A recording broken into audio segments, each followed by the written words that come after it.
Welcome to the Under the Hat podcast, the show where we talk about everything and anything that is top of mind in education. The goal is to provide meaningful conversations to what is currently happening in our classrooms. Stories, pains, moments of success. We want to hear it all. Friends, welcome back to Under the Hat podcast. And here we are at episode 5050. Sophie and I have been talking a lot about this really precious special milestone for the show. So we appreciate everybody that has been listening, watching, contributing to the show in some way. And I'm really excited. It's a beautiful day out here in California. It's very sunny. And Sophie actually earlier this week, I think, made a joke about, Steve, you cannot survive somewhere else in the country because I get cold quite easily. We're kind of talking about the snow. Sophie, how's the weather out in West Virginia? It's actually in the upper 50s, thank goodness. My oldest is already outside playing with a light jacket, and I am thrilled that things are starting to get warmer, but snow is forecasted in the future. So this is like our false winter, false hope window we got going on right now. Nice. Yeah. Yeah. And maybe Mark will have a different aspect of what the weather looks like where he is, because he's between Steve and I. Today's guest is Mark Henderson, serves as a director of digital initiatives at the Missouri's School Boards Association, where he leads their AI advisory group and spearheaded the creation of the AI Toolkit for K-12 education. Mark has presented on AI's impact in education at major conferences across the country, including Chicago, Dallas, Kansas City, and Minneapolis. Minneapolis. That didn't make sense in my head for some reason. And with a background as a high school English teacher and extensive experience in educational and corporate technology, Mark brings a unique blend of classroom insight and tech experience to his work in advancing AI in schools. Welcome to the show, Mark. Thank you. That was a great introduction that ChatGPT helped me write about myself a few months ago. Right? I forgot about that. I was like, oh, I sound really impressive. If you hadn't provided that, I would have used another AI to do that as well. I've done that with other guests. I've just plugged in a bunch of stuff I've copied and pasted off of to use AI, because it's stuff that's public on the web anyway, so I don't feel bad about putting it in AI. Sure. But then, yeah. So, what is the weather like there in you Missouri? wanted the weather report from Missouri, right? Yes. Yeah, so we have this saying in Missouri, wait, if you don't like the weather, wait 5 minutes. I'm sure other states use that too. But so it was a week ago, it was below zero. And then we had 75 degrees this week, and now it's down to 30 today. So you just roll with it. Your body never knows what to expect. So Steve, you would freeze here. Yeah, wild. Steve can't survive. We have a friend that lives in Erie, and they literally had feet of snow in one snowstorm. And Steve is cold in 60-degree weather, and we're like, Steve, you would just die in Erie.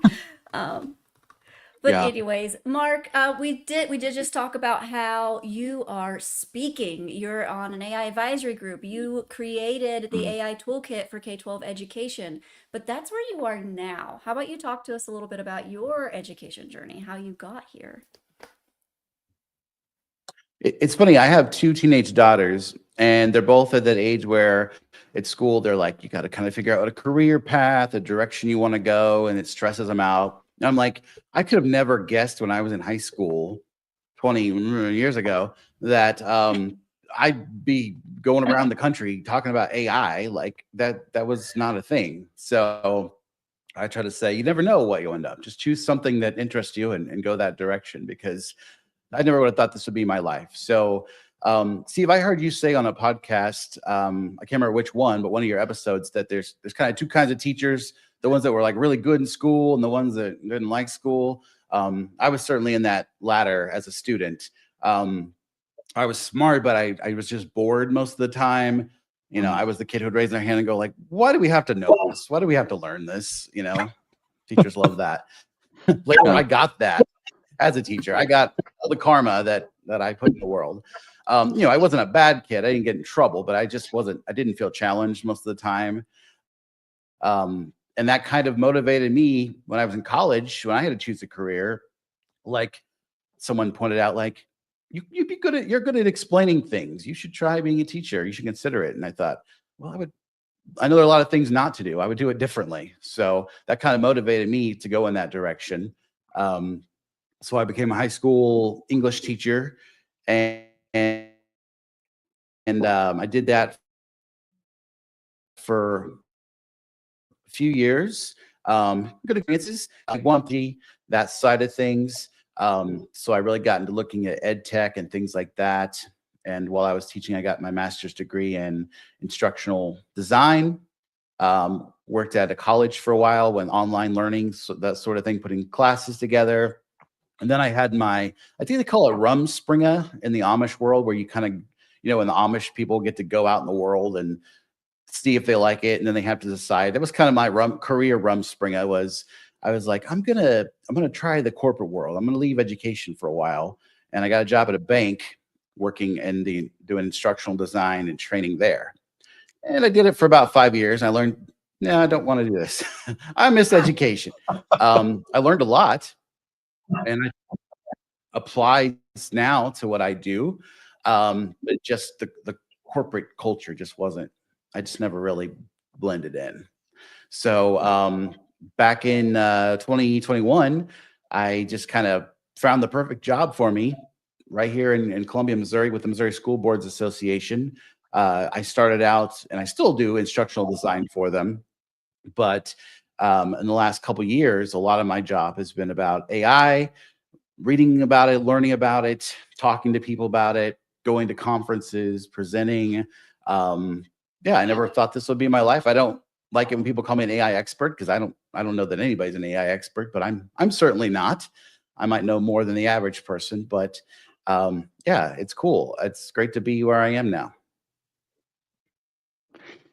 I find it fascinating, like just listening to your story of being in education and then going and taking that knowledge and applying it to industry in some way.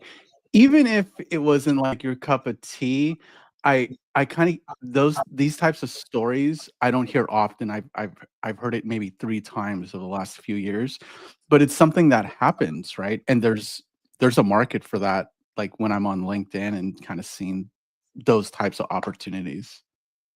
Absolutely. I worked with a lot of people when I worked for the bank, very smart, very knowledgeable about banking and customer service and all these things, but they couldn't teach. They couldn't, they didn't have those skills, that background.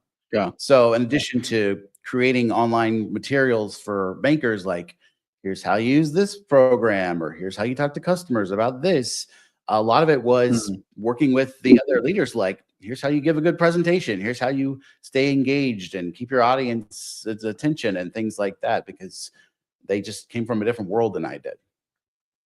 Yeah. But don't we So all have to take that speech class in college? Some people it sticks more than others, I guess. yeah. Yeah. So in terms of content, it was like, I'd imagine like a wide range of things that you needed to design. It was totally foreign to me. It was like if I was, teaching a French class or something, and I don't speak French. Like I learned a lot about banking and regulations and what you can do and can't do and what you say and don't say. And it was interesting. I think a lot of it's probably left my brain by this point, because it's been replaced by AI stuff. But it was really fascinating, just to try something totally different, where you're just like, I don't know what any of this means. I know how to make a course, I know how to make a presentation, but when it comes to the content, I have no clue. Yeah. Yeah. No, that's certainly fascinating. If we can dive in more into the AI components of this episode. One thing that I know that Mark, like something that you speak on often and kind of address, is like just the misconceptions that are out there around AI. Really keen to hear what those are and what you have to say about them. Yeah. So, David Letterman was famous for his top 10 list. I just have a top 5 list because that's enough. But, the last couple of years, I've talked to so many people and read so many things, and there just seem to be some common misconceptions that I hear a lot. And, I always try to put those out there to help people understand better. So, number one is that people think that AI is new. They say like, oh, it's this shiny new thing, but AI has been around since the 1950s. It's not new. It just seems new because of generative AI programs like ChatGPT, which are new.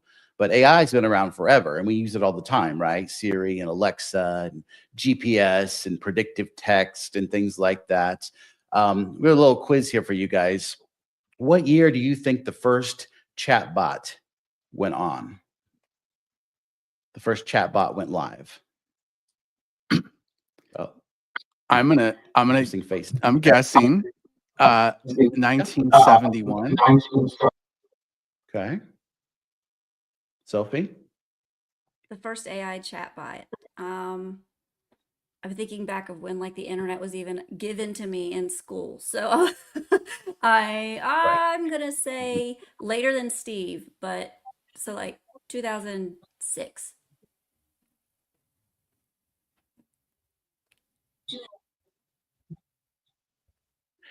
Well, Steve's closer. 1966 actually was the first AI chatbot, if you can believe that. And the first thing, like Sophie, you're thinking, well, the internet didn't really exist yet. How is there an AI chatbot? It's because it was only on one computer. You couldn't use it. You couldn't access it from a network. It was called Eliza, which I think is interesting because we have this personification now, Siri and Alexa giving human names to these robots. It was called Eliza, and it was supposed to be a psychotherapist. It didn't do a very good job, but you could make an appointment and you could come type and talk to Eliza, and she would give you advice and listen to you. So yeah, AI is not new. That's my misconception number one. Number two is that there's this kind of debate about, is AI good? Is AI bad? Sometimes is AI evil? Neither is the truth. AI is just a tool. I love to compare it to a hammer. Like a hammer's not good, hammer's not bad. It's a tool.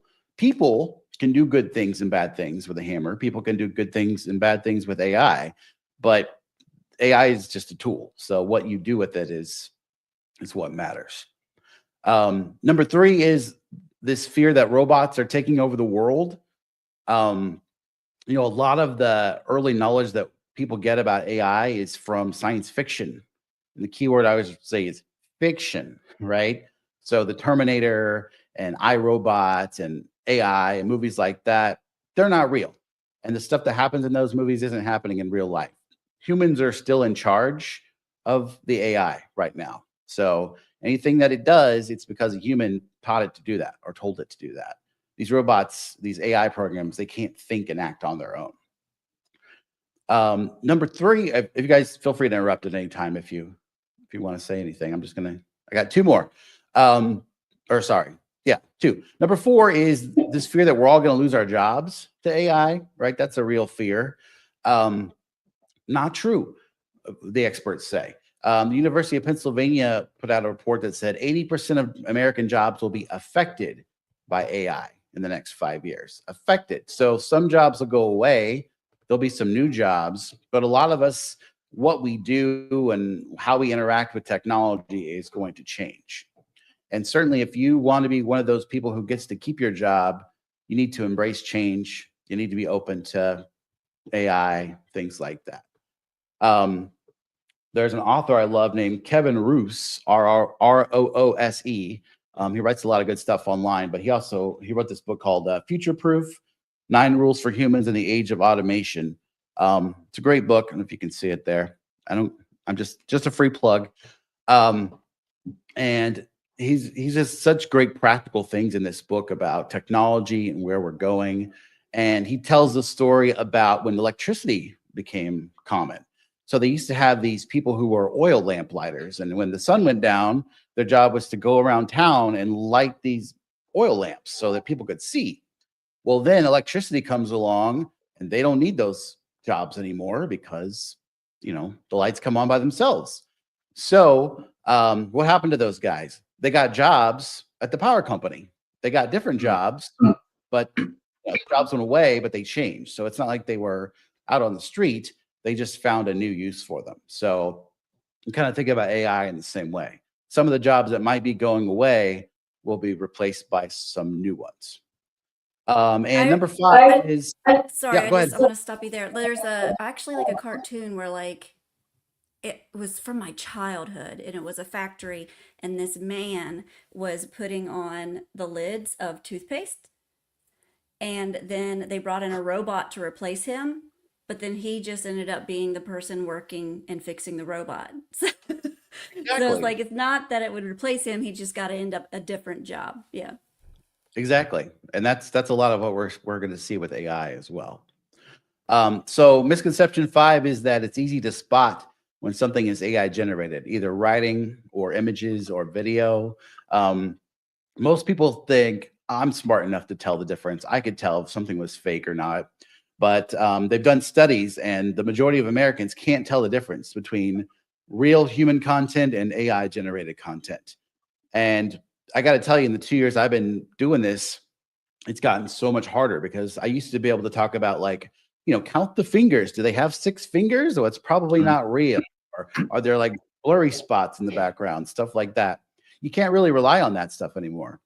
It's gotten so good and so convincing, and it's only going to get harder. So really, we have to educate ourselves and others about manipulation of AI. And the key is really critical thinking. And I think, Sophie, you mentioned before we went live, is the younger people are used to these kinds of things. They grew up with it. But the older you get, you haven't really been exposed to this sort of thing. So it's important to talk to our parents, our grandparents about these things, because they can get scammed. They can fall for, fake information, things like that. They're not getting the exposure that the young people are getting. My kids are really cynical about stuff online. They're like, that's probably not real. Like that's just their brain. But the older you go, you're not used to thinking that way because you didn't grow up in that world. So like what you're describing here, like to me, for me personally, this is like the scariest part about it, right? Is like how good it's getting and the fact that it can be anywhere referencing anything. Yeah. And for a world that has kind of like what you mentioned, like we're kind of in this point in, I guess, like human history where like some of us remember what it's like to get dialed up internet for the first time. Right. Well, some of us like were like the iPhone, the smartphone is just it's always been there. So like we do or kind of at an interesting place with our exposure and experience with this type of technology, generally speaking. It used to be the joke was like your parents or grandparents would say, when I was your age, I had to walk to school on 10 feet of snow and all that stuff. I think the modern version of that is me telling my kids, like, when I was your age, I had to use dial-up internet and wait for a single image to download for 5 minutes. And, it blows their mind how much stuff has changed. We Or had get these off the giant phone, books so called photo albums. Um, now we're just, encyclopedias. yeah, Right. I know. yeah. I told my kids once that I was older than Google, and it just blew their mind. Like, what? You would have thought I said, I was alive before electricity was invented or something. It blew their minds. You're ancient. Wow. Yeah, no, those are really good. Like I mean the 5 misconceptions I feel like at least I hear somewhat on a regular basis, or have some concern over those topics in some way. I do know that you've also done work around policy. Is that correct? In terms of like what schools and districts should be doing around that. And Sophie and I have talked about this offline, but like kind of like, you kind of have some folks that are like no policy, burn, cut off, while others are being really purposeful. Um, what are the ramifications? Like what are the effects of either, and kind of what is your what is your mindset with all that? So this is something I hear a lot is like, do we need an AI policy or not? And because I work a lot with school boards, policy is a big part of what they do is adopting policy. And the message I give them is whether you have a standalone AI policy or you weave it in other places, you need to spell out artificial intelligence in your policies. Um, there's different ways to go about doing it. We haven't really talked about my AI toolkit yet, but there's a couple of examples of AI policies in there as well that people can look at. But the story I like to tell is from back in October. There was a school, and you may have heard about this I believe it was in Boston, where a history teacher gave a project to students, and this boy turned in his project, and the history teacher could tell that he used ChatGPT. He's like, Psh, F, you cheated. The parents Mm. sued the school because they said it doesn't say in that assignment, it doesn't say in your syllabus, it doesn't say in your policies that he can't use it. Now, I don't know how that's going to turn out in the courts, but you guys don't want to go to court for this, right? You got enough to do. Yeah. So my advice is always, whether you have a standalone AI policy or you address it other places, like your plagiarism policy, your technology use agreement, you need to spell it out, because just saying like students won't use electronic tools for and claiming it as their own work or whatever, that's too vague in the age of AI. You really need to spell out what's acceptable and what's not. And I think a lot of times the best thing to put in policy is the teacher will determine what level of AI can be used, and then make sure your teachers in their syllabi and their assignments are spelling it out. There's kind of this common, you probably have seen it, the stoplight technique that people use to teach what level of AI is okay on this project. Red means none, yellow means under the conditions I give you, and green means go wild. So that's kind of a basic version, but yeah, I can't stress enough, if you're at the leadership level, you need to put in your policies. If you're a teacher, you need to address it in your assignments. Yeah. Yeah. There was, Sophie, this may have been an episode that you were, maybe it was when you were at FETC, because I remember doing this solo. But the guest for an episode a while back, like we had that conversation of like, he was just like, I want, if they're going to use AI, they just needed to disclose it and how, because some of the stuff he was doing, it's not always essay writing, right? It's of project-based nature. And one can make an argument that like AI can, there's a place for that, right? In that kind of learning and that kind of project. I also think it helps bridge like better relationships and better discussions between educators and their students around this topic and around AI, which hopefully will be enlightening and insightful for everyone involved.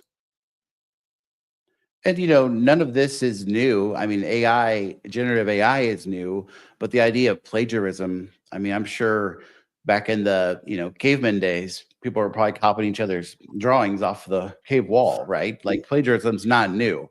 I love to show this this article about teachers in the 80s protesting calculator use in schools, saying calculators are cheating. Sophie feels very passionate about that. So I say, when I have a room full of people, I like to say, is it cheating to use a calculator on your math homework? And what's the answer? Well, it depends, right? What's the Depends on what you're assignment? assessing. Yeah. Exactly.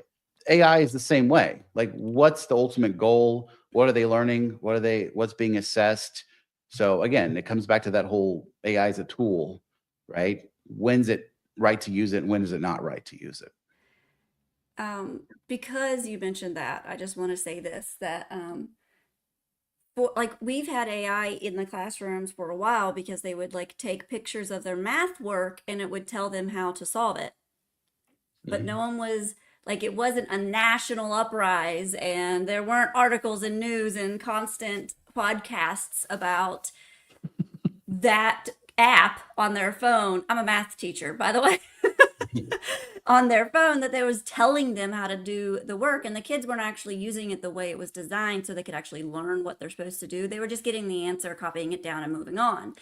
And then so like this uprising about calculators, there wasn't really one about that app for math, and but kids are going to go use generative AI to write an essay, and oh my gosh, it's national news and people are freaking out about them cheating on essays, and I'm like, use it. I'm all about using it as the tool to teach what the actual thing that you're about to do. I taught middle school math. If my kids were struggling with their multiplication tables, I was going to give them the calculator so they could learn how to find the slope and do proportions in my math class, because that's what I was supposed to be teaching them, not trying to Mm. get them to memorize something that they had were supposed to have learned earlier and before me. So I'm like, okay, let's use Grammarly to work with your grammar while you're focusing on genre and alliteration and descriptive language. Yes, let's do that. That's my opinion, but I know other people have other opinions. Let's use it as a tool I because it's agree. not going away. I like to cite this study too that Education Week did, that the number of kids who are cheating has not gone up since ChatGPT came around. Basically, the kids who used to cheat are still doing it. They're probably using AI now. The kids who weren't cheating aren't cheating now. So it really hasn't changed. I love that. Yeah, the kids that are going to find a loophole are going to find a loophole no matter what. Yes, Mm. Exactly. that's amazing. I so because you mentioned Grammarly just now. I came from a school district that they blocked Grammarly, not because it was AI, but because at least at the time it wasn't, at least in the eyes of the district, it wasn't as compliant as others with privacy security. At least that's what was told to us teachers, right? I'm like, okay, cool, checks out. Um, but Mark, I do know like part of what you bring to the table and to this conversation is like the importance of vetting these AI tools Right. and how to protect student data. What does that look like in your mind? Like is there like what are the things to identify? What is that work involved? And like is there like a rubric in your view of what to look for? This is one of the hardest parts, right? Is to make sure that before you use a tool, especially before you let your students use a tool, that it's safe for them. It's going to protect their personal data and that Mm, sort of thing. It's not going to show them anything crazy they shouldn't see at their age, too, is an important part. mm, Um, so we recommend that you vet all your tools before you let your students use them. But what does that mean? If you go to pretty much any AI website, it's going to say, "Oh, we don't sell your data. Your data is protected," but that doesn't mean it's true. One of the most fascinating and awkward conversations I ever had was we had someone demo an AI tool for us, and we had one of our lawyers on the call, and our lawyer was going through their website and like, oh, well, it says here that you protect the information. Well, how do you do that? And they know what to say, but they can't really prove it. AI is a gold mine right now. Everybody wants to sell you some cool product or something, or they want something free. It's going to take all your information from you. Um, so you really have to be careful. You got to read the fine print. You got to ask questions. What you could do, you could take their disclaimer and you could put it in Chat GPT and say, are there any red flags here? Things like that. have the So AI check the AI. I love that. fight fire with fire, right? Yeah. So a couple of really good places that can help you.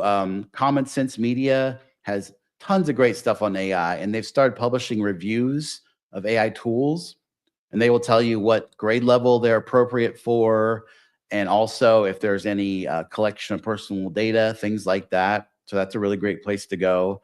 There's also something called the Student Privacy Pledge, and these are, if you just Google Student Privacy Pledge, these are organizations that have pledged that they're not going to collect student data. And Mm, the big ones are on there, Apple, Microsoft, Google, things like that. Now, it's not, of course, that's not a legally bound promise, but at least it's a pretty good indicator. And I guess they probably could have a lawsuit on their hands if they claimed that and it turned out to not be true. So, do your research the best you can. Use tools like that, like Common Sense Media and the Privacy Pledge. Don't be afraid to ask your IT people or maybe your librarians to investigate it too. You just gotta be careful. Of course, we got to teach our kids what it's safe and not safe to put into AI. We do a good job teaching stranger danger online, right? Don't tell a stranger where you live, things like that. But sometimes kids let their guard down with AI because they're like, it's not a person, so I can say whatever, it doesn't matter. It's like, yeah, but people can still get that information. So There's we still a gotta person on the other side of that computer screen. Yeah. And it's for me, at least in the classroom setting, it's all the student facing stuff, right? Like, um, a lot of these companies are like, oh, here's our product, here's our platform. And now there's like the student version of that. right. And instructionally, that's cool. Like, depending on what problem it's addressing or how it's moving the needle instructionally. But just like, what are we putting in the hands of our children? And because kind of what I'm hearing, Mark, is like nothing is bulletproof in this Right. talk, right? Like there is some sort of risk and gamble to an extent. And that's, if you're a leader, if you're an ed tech leader right now for a school district, like that's a lot of pressure on your shoulders to, you know, what's the best gamble? I guess is Right. kind of how I'm thinking of it. Well, even to take it away from AI, there was a huge data breach with PowerSchool recently. Millions of students' data was exposed. Now, PowerSchool, they have protections in place. I'm sure if you read their contract, it would say we don't give out any personal data to anybody, but they got hacked or whatever. So yeah, you're never totally safe. But I don't think we can just try to turn it all off either. There's a famous Mm, case that the entire state of New York, their Department of Education, about a year and a half ago said, no AI for students. We're going to block everything. No AI. It's too much of a risk. And a few months later, they're like, it didn't work. We couldn't do it. So they changed their minds. And now they're like, we're going to teach responsible use instead, which I think is the smart thing to do anyway. But you can't run from it. You can't ignore it. It's here. It's not going anywhere. Our kids are using it already. They're going to use it in college, in the workforce, in the military, whatever they're going to do. It's going to be a part of their lives. So we can't let the threats scare us too much. We have to use it responsibly. A term we like to use here is cautious embrace of AI. mm. So we have to cautiously embrace it. Yeah, I love that. I love that. And kind of like what you touched on a bit, which I think is a good segue for about to talk about, is this thing of like the skills that I guess our students need, right? Like these skills that are really future ready. Um, how important is that? And also, what are these skills that are going to be needed over the next decade or decades? So, I think when educators hear AI is not going anywhere, it's a huge deal. Everybody's going to be using it on the job. They think, is that all we're going to teach? Is how to use AI, how to talk to Mm, AI, tech skills? But that's not true. Um, what I like to cite is the World Economic Forum puts out this Future of Jobs report. They just put one out in January, and they survey all the big employers around the world, and they say, what skills are you looking for when you hire somebody in 2025? And the top 10 list here, I'll just read them to you quickly. But what's interesting is only one of them is about technology out of the top 10 skills they're looking for. So while I read this, I want you guys to, I'm putting you on the spot here. I want you to think about why you think that is. Okay. If AI is such a big deal, it's so big, it's only going to get bigger. Why are people not that concerned with it in terms of what they're hiring for? Okay. So the number one skill, analytical thinking. Number two, resilience, flexibility, and agility. Number three, leadership and social influence. Number four, creative thinking. Number five, motivation and self-awareness. Number six is technological literacy. That's the tech one. Number seven, empathy and active listening. Number eight, curiosity and lifelong learning. Number nine, talent management, which is basically a fancy word for like HR skills, being able to manage other people. And number 10 is service orientation and customer service. So out of the top 10 skills that people are looking for to hire right now, only one of them is about technology. Why do you guys think that is? You want to I go would first, like to, Sophie? yes, I do. I would like to think that it's more about all those skills are how you're going to use the technology.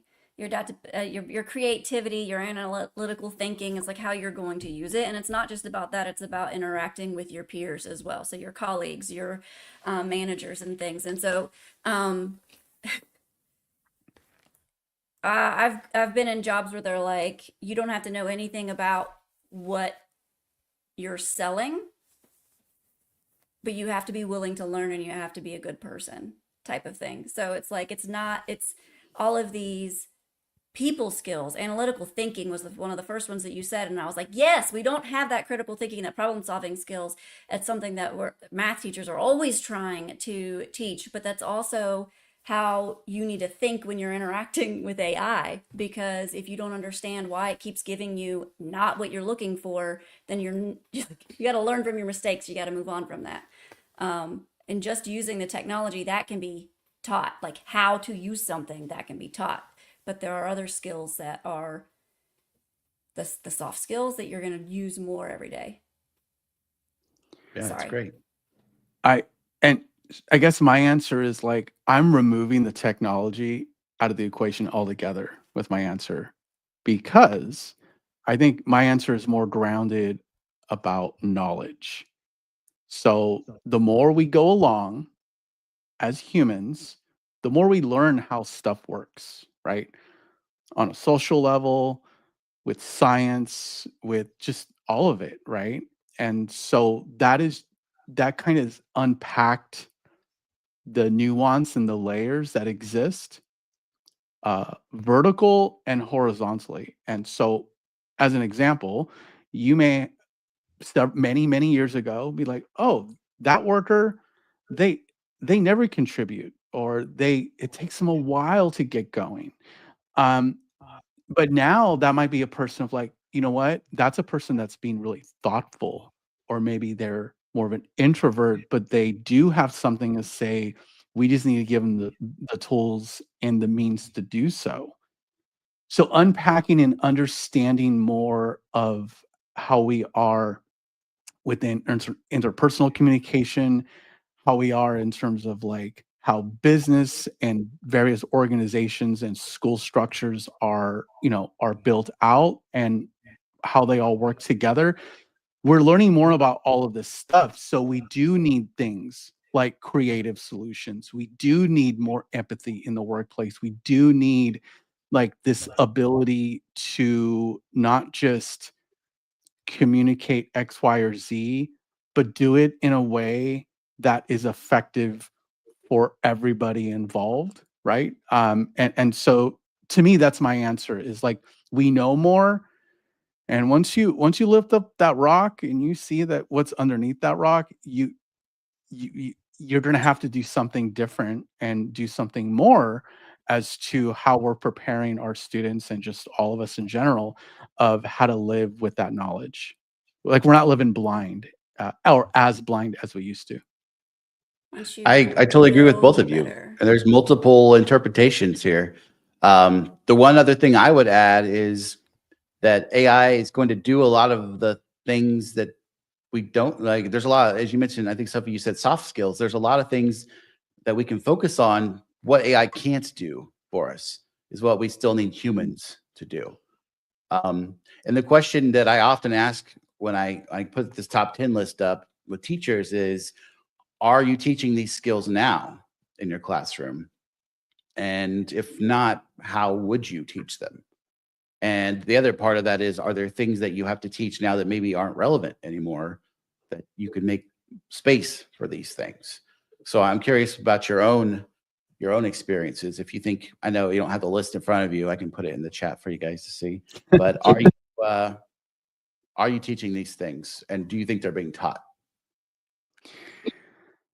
So I just did a professional learning session this week on we touched most of the things on here.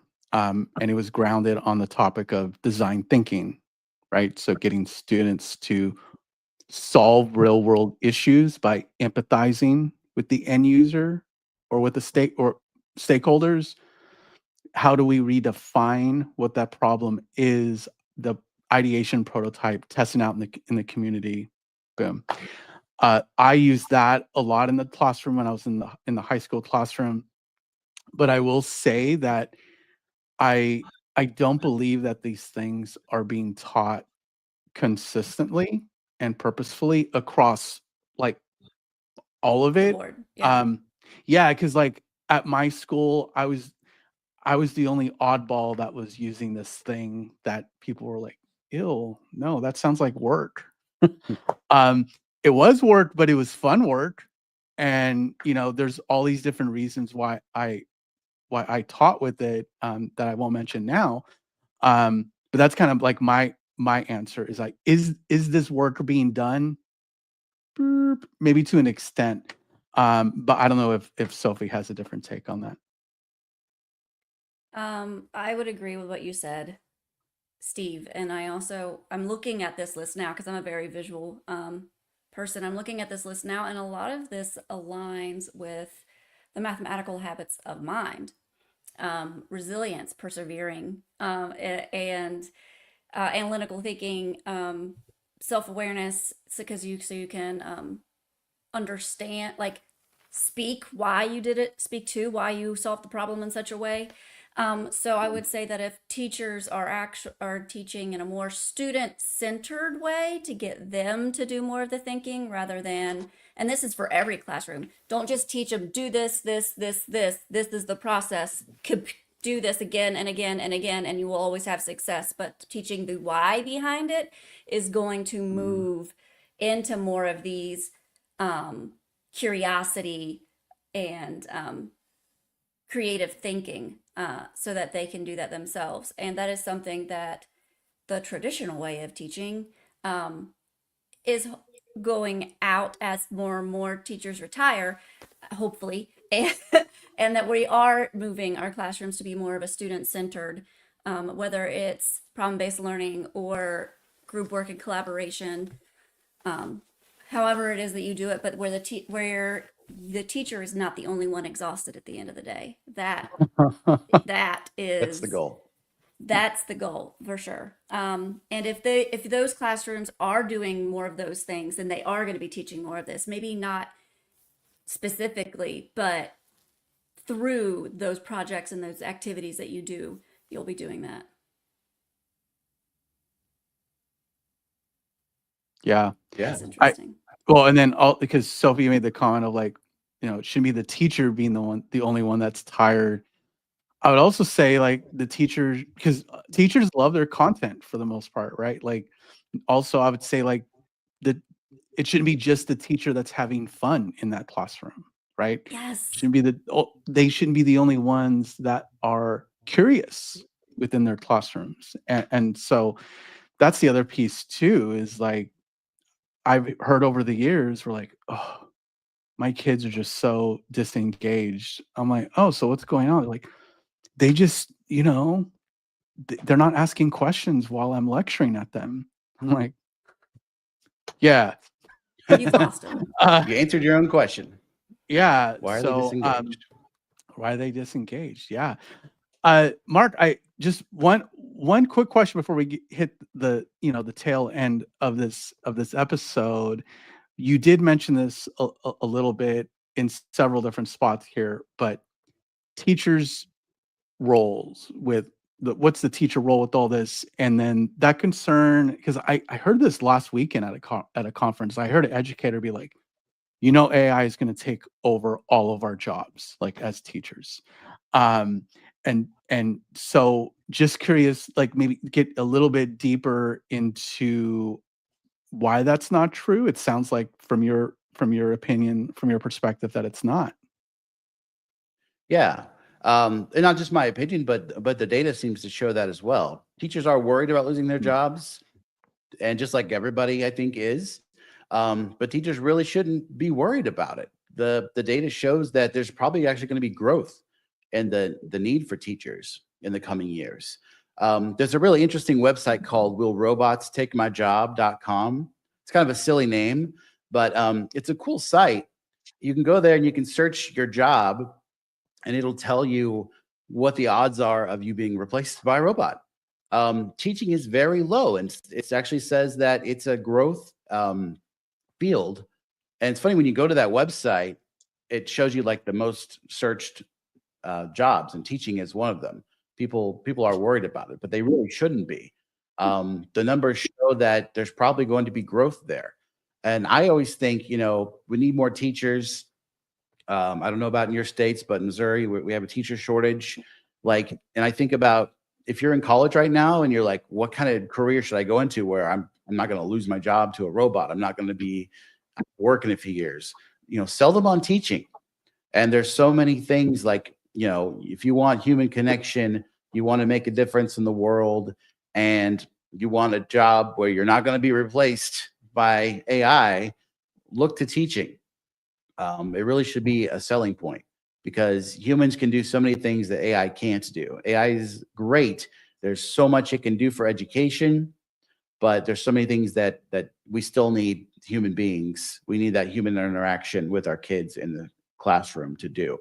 There have been a few cases where small schools, private schools have said, we're going to get rid of our teachers and we're going to use AI instead. And it hasn't worked, because maybe the kids are learning content, but they don't have those other kinds of skills, those other kind of benefits that they get from having an actual human teacher. So if you're a teacher, you shouldn't worry about losing your job. There's plenty of jobs for us. So, and you made the important point of like, there's so many things that we could do that AI cannot. To what degree will that always be true? And I'm kind of just pushing back, just because like this is kind of counter arguments that I've heard is like, well, the AI has grown, has gotten more sophisticated over the last few years, right? At least to our measure. Will it continue to grow in that way to where this conversation changes a little bit? I think it could, to a degree, but it's never going to be able to do everything that a human can do. And I'm trying to pull up something that okay, here it is. There's this guy named Don Winkle on LinkedIn that I follow. He's a big advocate for AI and teaching. And I got to Zoom with him once too, but he had this great post a couple weeks ago that I just want to read to you. He said, AI won't replace great teachers. It will replace those who resist change. AI shares info, but you shape character. AI can analyze data, but you build trust. AI assists learning, but you guide growth. AI gives answers, you spark curiosity. AI tracks progress, but you celebrate wins. So I really love that, because I feel like no matter how good our technology gets, it's never going to be able to do those things, at least not feel authentic, right? So that's why we're going to need human teachers. No matter how good the technology gets, we're still going to need humans to guide humans. Wow. That, Mark, like I know you cited someone else, but like that was a really good answer. It was like, Powerful. Yes. yeah, Yeah, I don't get credit for those words, but I feel like that summarizes best why we need teachers. amazing. Yeah. Awesome. Well, we're getting towards the end of this episode, and Mark, I know you've listened to the show before, so I'm sure you're ready. It could be something that we kind of touched on, or it could be something different. But really curious, and we're all waiting on, what is top of mind for you right now? What is under the hat? What is something in education that we need to be talking more about? Or perhaps what is something that you feel like really like you need to let out? Really, really curious as to hear what's under the hat for you. Well, I'm disappointed. I thought we were going to talk about hats. I thought this podcast was about hats, and we didn't get to talk about hats today. But it's funny. I had a bunch of hats on my desk yesterday because I did this little demo about how I wear a lot of hats at work, but I took them home. So, Oh no. no. Top of mind in education is kind of ties into AI, but I just wonder about, they say kids more and more don't see the relevance of what they're learning at school. And I know in my state, there's a big debate right now about cursive writing and whether we should mandate that kids have to learn cursive writing in school or not. And I'm not saying it's bad to learn cursive writing, but when I ask people why do you think it's so important? Their answers are, well, because I had to learn it, because they're going to have to sign or they're going to have to write checks. I'm like, when's the last time you wrote a check? They're going to have to sign things like that. And I just think, we need to think about the world we're living in and what our kids need from it now, because it's relevant, because it's what they're going into. This idea of, well, I had to memorize the states and capitals when I was a kid. Like, well, now you can Google it, right? So why are there, we talked about the skills we need to be teaching, but I think and by we, I mean the leaders of the districts, the people who put the curriculum together, the state standards, they need to be thinking about what don't we need to teach anymore? What's outdated? What can we just Google in 2 seconds and get an answer for? So this is this is not representing my employer. This is just my personal opinion here, but we really need to look at, what don't we need to teach anymore? What's not relevant? Things like that. Yeah, I always hear like what needs to be included. It's interesting of like what shouldn't be there anymore. There's only so much time, to teach. We never get done. We never address everything we want to, but there's some things where we're like, well, we just have to do this because the state says so, or the district says so, or whatever. You made me think back to when I was a student in high school, and then when I went and became a math teacher. And in math class, I remember a teacher saying, "You're not going to have a calculator in your pocket," but we do. But we Right. do. And then I remember being like thinking that in my head to say it to my kids my first like 3 years of teaching, and being like, wait a second, we do have a calculator in our pocket. Right. So- Jokes on and them. jokes on them. I didn't have to memorize that. But yeah, so it's one of those things where it's like, what is needed now in today's world? And just to go back to the cursive writing, our historical documents are in cursive writing. We need to know how to read them. We need to be able to. But I guess AI could do that, baby. Take a picture of it, it'll translate it for you. Yeah. Yeah. And I'm not anti-cursive writing by any means. That's just a hot topic just right now in our yeah. state, is if they're going to pass a law that schools have to teach that. I'm like, of all things, That's the the kids need most to know important right now. My state just brought it back in the elementary grade. So like Mhm. Riley's going to learn cursive, I think, like next year. And she's kind of excited about it. Because she kind of sees it. She's like, and that's cool, like from a curiosity standpoint. Be like, oh yeah, I'm gonna have to brush up. I think there are a few letters that I'm like, how do you do a Q? I haven't done a Q in long. You know what I mean? It's stuff like that. No, it's super fascinating. Mark, one thing, I'm gonna put it up for those that are watching, and perhaps not listening.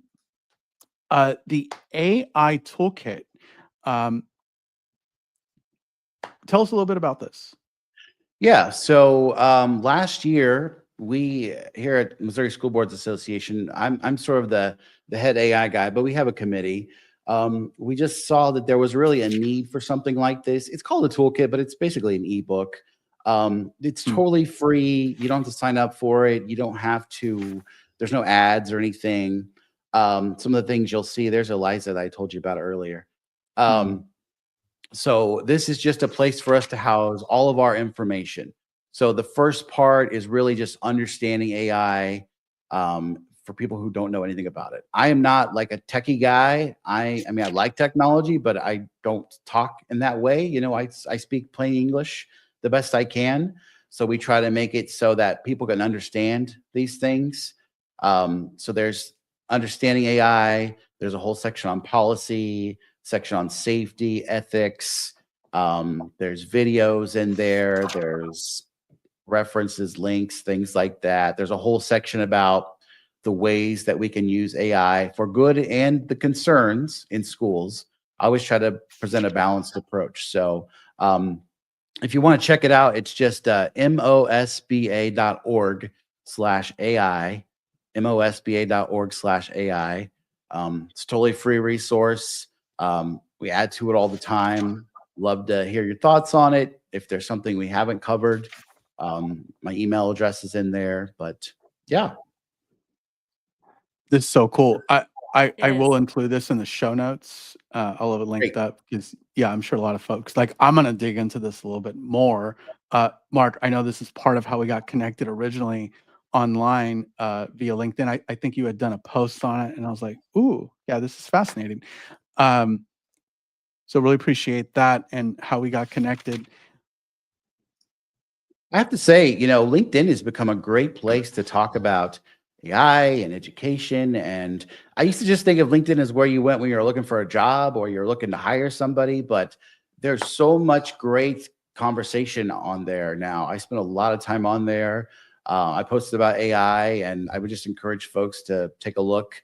Kind of depends on who you follow and what you know, the hashtags you click on, but there's a lot of great content on LinkedIn these days. Well, they've expanded their. Maybe I'm correct on this. They've expanded like the courses, right, and the things you can learn. Like, Mhm. and they have a whole course build. Sophie knows a little bit more about that than I do, I believe. But yeah, like you go there for a wide Surprise. range of reasons. Yeah. Yeah, very cool. Very Yeah, cool. I learn from others. I get connected with others. People learn from each other there. It's sort of like a more professional TikTok where you go on TikTok to try and learn how to do something, or more Mm. professional YouTube. You go to YouTube to learn how to do this mechanical thing that you don't know how to do, but you go to LinkedIn to like build your knowledge base, like your Yeah. professional toolkit there now. And it's not just about jobs, and that it is an interesting place to be now, and I'm thrilled to see things that my connections are posting and to learn from them and what to see common minds combined Mm. and see what they can produce there. So it's I like it. I agree with you. Absolutely. I have to say Friends. one more thing. I know we're almost out of time, Mm, but last night I mm, was talking to my grandma, my 83-year-old grandma on the phone. She mm. asked what I was going to do this weekend. I said, I'm going to be on a podcast. Do you know what a podcast is? And she's like, oh, yeah, I know what a podcast is. And she's like, are you going to be on the Kelsey Brothers podcast?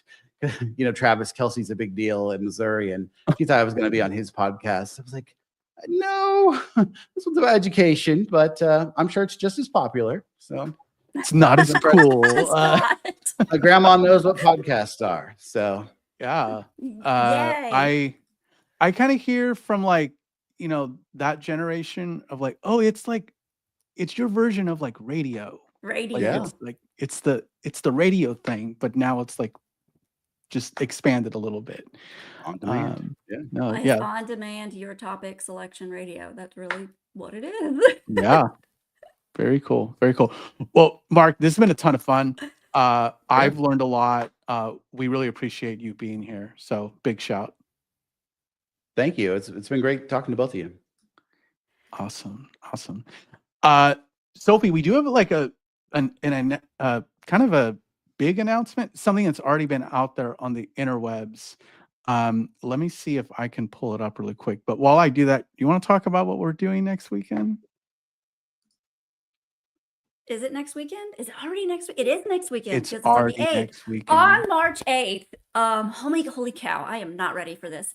On March 8th, we are going to do an Edu Protocols Showdown, which is it's a Under the Hat podcast version of March Madness, where we are featuring 16 Edu Protocols, and they're going to face off. So, and next Saturday is going to be packed. That hour is going to be slam packed with 2 rounds of a March Madness bracket. So you're going to see all 16 of the Edu Protocols face off, and then you're going to see them again. Those winners of that first round, you'll see them again in a second round. So then you will know who is going to face off on March 15th. And on March 15th, we will decide who is the Edu Protocols of all Edu Protocols, which one is. And I'm super excited about that. I'm super excited about collaborating with Edu Protocols, John and his entire team. And I'm excited to have 16 people on the show all at one time. So that's going to be an interesting adventure that I am so excited to take on. And Steve, have you found it yet? I'm about to share it. Hold on. Yeah, we've never had this many people on the show. And as Sophie pointed out, I'm a little nervous. I'm like, wait, are we going to break StreamYard? So yeah, so that's the posting. This is the graphic that we've used. Big shout to Sophie.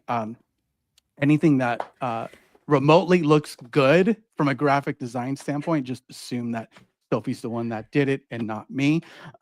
But yeah, really excited. So this is going to go over 2 Saturdays. So next Saturday and then the following Saturday. We have a lot of good speakers lined up. They're very excited to be on sharing their knowledge of Edu Protocols. And yeah, so there will be, and Sophie, I was pulling this up, so you know my multitasking skills or lack thereof. She may have mentioned that there is going to be a live vote, so we're trying to get as many folks as possible to vote for. So if we have 2 protocols stacked up, we do want that vote to come in to see who's advancing to the next weekend. But yeah, we'll expect more postings, more stuff on social, and it's going to go live the way that our stuff normally goes live. So super excited. Yes, so I do want to stress again, live voting with the live showings of what all these Edu Protocols do from Edu Protocol users in the classroom of what they're actually using these. So I'm super excited about it. We will be launching next week. You'll see out on all the socials the 16 people who are representing an Edu Protocol will start posting their amazing little graphics that we've designed for them, and I'm so excited to have everybody on. I'm actually going to be fangirling just a little bit because one of our presenters is someone that I follow on TikTok and I think is fabulous, so I'm excited. Yeah, no, it's going to be a good time. It's going to be a good time. Awesome. So a lot of exciting things coming in March. March is a super busy month for me, probably for all of us. Oh my goodness. It's crazy. But yeah, so be on the lookout for that, friends. But we're going to wrap up this episode. Again, big shout out for all of those that are kind of seeing you all on Instagram, on YouTube, in the chat. Like, you know, big shout, big thanks. Another big thanks to Mark Henderson just being on and sharing his wisdom and guidance. But we're going to call it a do. Remember to keep your hats on, but your minds open. Y'all enjoy the rest of your day. Bye-bye.